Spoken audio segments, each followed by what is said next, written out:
За орой минь хүргээ Монголын сайхан ээжүүдтэй эх орны ирээд болсон хүүхэд багчуудаа 6 сарын 1-ний өдрийн хүрсийн баярын мэндийг хүргэе.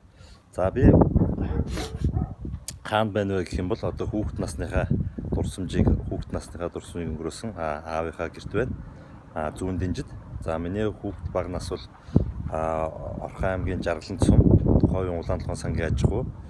За 5 дугаар микрын 5.18 дугаар байр 6.11 Дэнжин 3 байр зүүн дэнж гэсэн энэ газруудад одоо өнгөрсөн байж байгаа. За мэдээ зуны амралтаар бол хөдөө байн гардаг байсан. За ингээд аав хаашаанд ирсэн байна.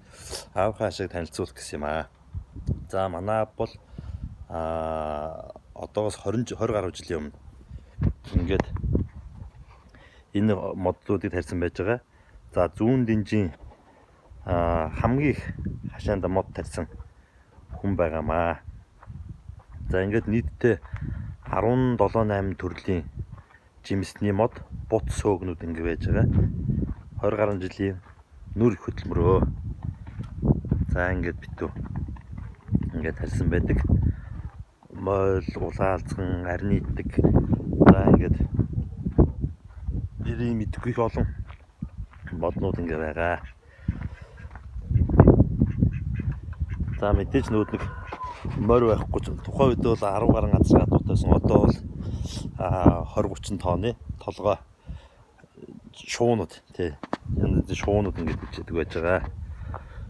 За энд бол үнэхээр ингэ сайхан. Яг нэг голын эрг бургасан дотор байгаа юм шиг салхисан үлзээл. Хашаанаас нь бол битүү жимсний үнэр үнэртдэг байж байгаа. Одоо ингэ жимс ургаад ирэхээр за чацарган ингээд мэдээж нөө монголчуудын тарьдаг ургад сайтай моднууд бол энэ ч бас зөндөө байж байгаа. За ингээд үрх бүр хашаандаа мод тариад ингээд явах юм бол ногоон ирээдүй ногоон эрдэнэт байх бүрэн боломжтой. За өөр хүүхдүүд бол эндээс бол яг л өдөө хэрээс зэрлэг байгалийн жимсийг ингээд аавын хашаан дотроос ингээд түүж иддэг байж байгаа. За ингээд юм байна да. За тэгээд иргэн бүр мод тараарай. Мод нэг насны буяа гэд. За тэгээд хүүхдийн баяраа, их хүсийн баяраа сайхан нэмэлж өнгөрүүлээрэ. Ад жаргал сайн сайхан бүхнийг хүсээрээ. Баяр та.